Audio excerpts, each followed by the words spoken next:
Picture yourself walking down the street to go home from work or to go for lunch with your colleagues. Along the way, you likely encountered a curb or an object on the ground that you needed to step over. And you were likely able to do this task with relative ease. You're probably really confident at the task, and you likely didn't trip or fall either. So the question becomes, how do we safely and successfully cross obstacles on a daily basis without tripping or falling? Well, what we do as humans is that we identify an obstacle with our vision from a distance. We then use that visual information and integrate it with other information such as confidence and your ability to understand where your body is in space without vision. And what I mean by that is, imagine closing your eyes for a minute. You don't lose sight of where your arms or body are in space just because you're not looking at them.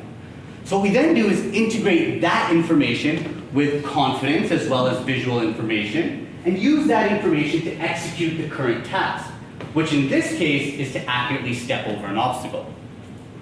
But what happens as we age or if we have an injury to the nervous system, such as spinal cord injury?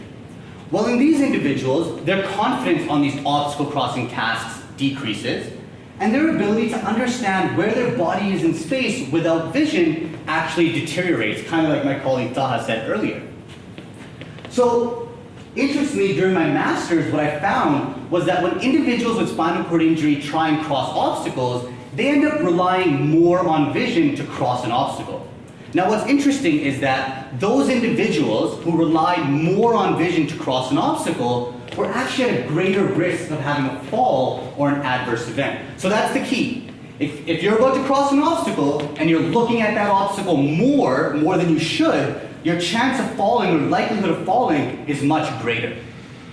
So my research now focuses on understanding whether we can retrain proper visual behavior after neurological injury and whether this decreases the likelihood of having a fall or an adverse event.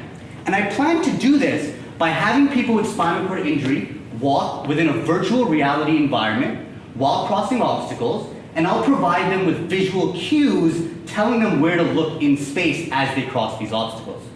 Now, why is this research important? Well, it's important because falls are one of the leading causes of spinal cord injury in Canada, and the second leading cause of accidental injury deaths worldwide.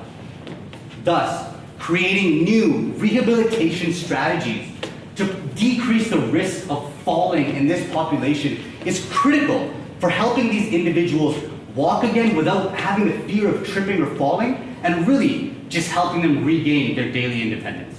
Thank you for your time and attention.